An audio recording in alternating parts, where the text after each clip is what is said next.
No way! This is so great in the elf tribal deck! Need to find it first. Oh, that's something else. Everyone has that one deck that they really, really like in Commander, or in any other Magic format. Be it a tribal deck, be it a fun deck. Everyone has that one deck that's totally theirs, that totally describes their playstyle. And today, I'm going to show you my favorite deck, even though it's not really that old, but it's my favorite deck at the moment.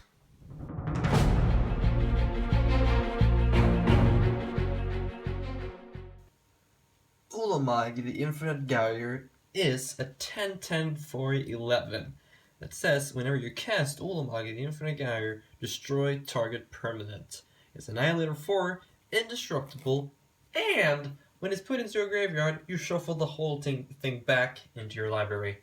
So of course, this deck is scary. This commander is very scary, and this deck exploits, or is basically big, bad stuff, scary stuff that is going to make your opponent wish they never played against this deck. So, starting off, we have the lands. Now, Ulamog is a colorless creature, so we cannot have any basic lands in the entire deck, because basic lands are colored, or they produce colored mana and have a color symbol on them. So, utility lands, that's the thing we're going with. So, of course, we have the 3 Urza lands, Urza's Powerplant, Urza's Tower, and Urza's Mine. We have an Arcane Lighthouse, Eldrazi Temple, of course, for flavor, and, well, it's really good. Shrine of the Forsaken Gods, which is surprisingly good in this deck, because I control a lot of lands, and I always play colorless spells, so relevant. Radiant Fountain, that's wrong, I nearly said the wrong thing. Radiant Fountain, Temple of the False God, Urza's Factory, more Urza stuff. Foundry of the Consuls, Phyrexia's Core, Mace's End, which is not really good in this deck because I don't really run any gates, of course, naturally, but it's there. It's pretty art, you know, cool art. It's it's fun. It looks great. Ghost Quarter, Mikokoror, Center of the Sea, or Proxy, Eye of Ugin, Reliquary Tower, Rogue's Passage, Mage-ring Network, a really good land actually, Crystal Vein, Haunted Fengraf, super cool foil Vesuva, Whip, Darksteel Citadel, Buried Ruin, Stalking Stones, Cathedral of War, which is really fun, Thespian Stage, which is also really fun, Gargoyle Castle, Tomb of the Spirit Dragon, Blasted Landscape, High Market, and Strip Mine, and Rupture Spire. Now, Rupture Spire is a card that I am going to take out of this deck once I get another land. Because Rupture Spire makes colored mana, but it doesn't have a color symbol on it, so it works in the deck, but it's too expensive to, it has too many drawbacks to be even valuable to play in the deck. Anyway, on to mana rocks, because in this deck we have a lot of big creatures like Ulamog, so we need, of course, a lot of ramp and a lot of mana rocks. So we have Unstable Obelisk, Dreamstone Hedron, Worn Powerstone, Sphere of the Suns, Mana Vault, Mind Stone, Soul Ring, of course, Commander Sphere, Pristine Talisman, Basalt Monolith, Gilded Lotus, Everflowing Chalice, Hedron Archive, Lotus Petal, and that's it for our mana rocks. Now, on to instants. Yes, there are actually colorless instants and sorceries. We have Titan's Presence, which is new and amazing. It's like, in this deck you have creatures that have amazing power, so you're always bound to have something that can kill anything. And just revealing it for the cost, it's super great. It's really great. All is Dust, which is of course even better here because we don't have any colored permanents. Not of this world because I play counter spells even though I don't play blue. The skittering innovation because, you know, get dudes. Why not? And then we are on to artifact in general. We got Crucible of Worlds, and that is the best proxy of Crucible of Worlds you've ever seen in your life.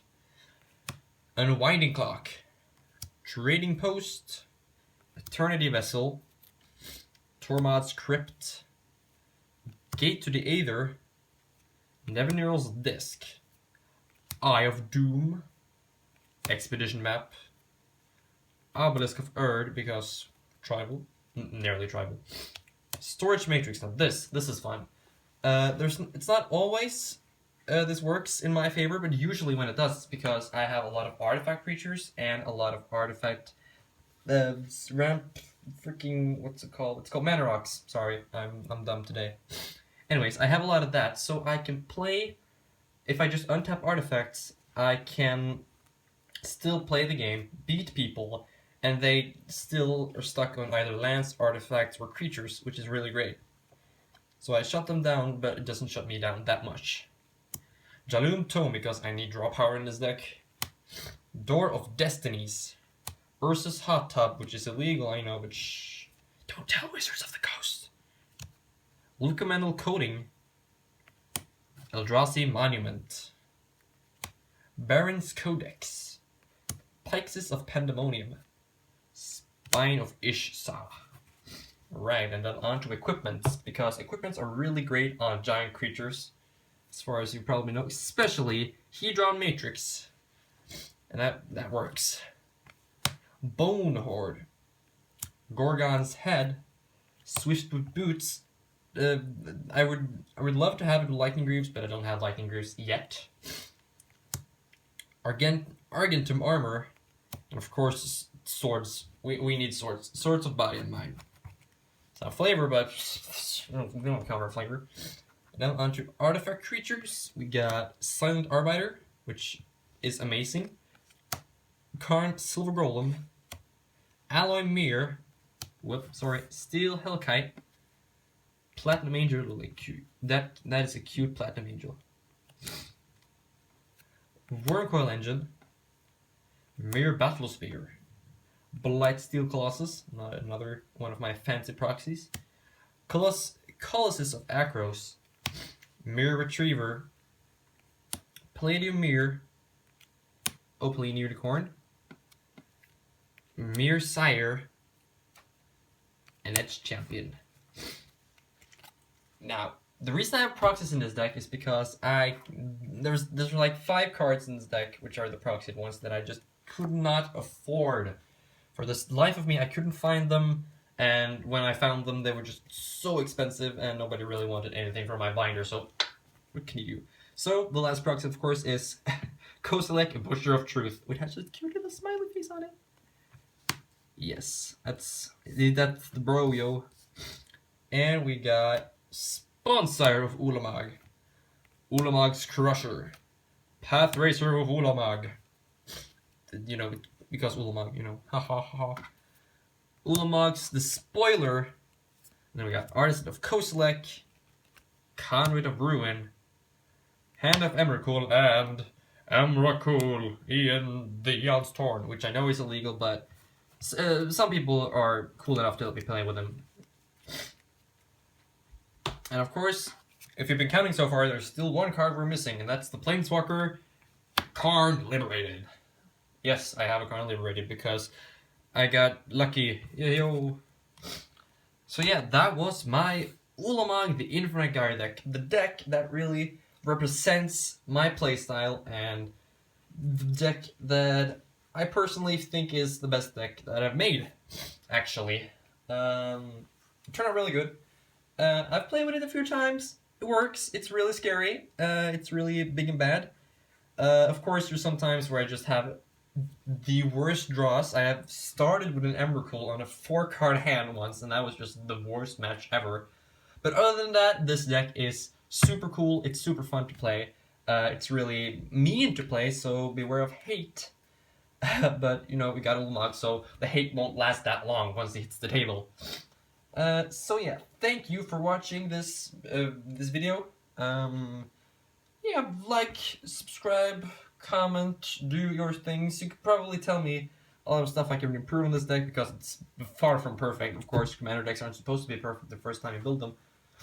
But yeah, thanks for watching, and I'll see you later in the next video, which will probably be something commander related as well, because that's the only thing we do on this channel. Okay, goodbye guys. Hello, no, that's the high. Bye.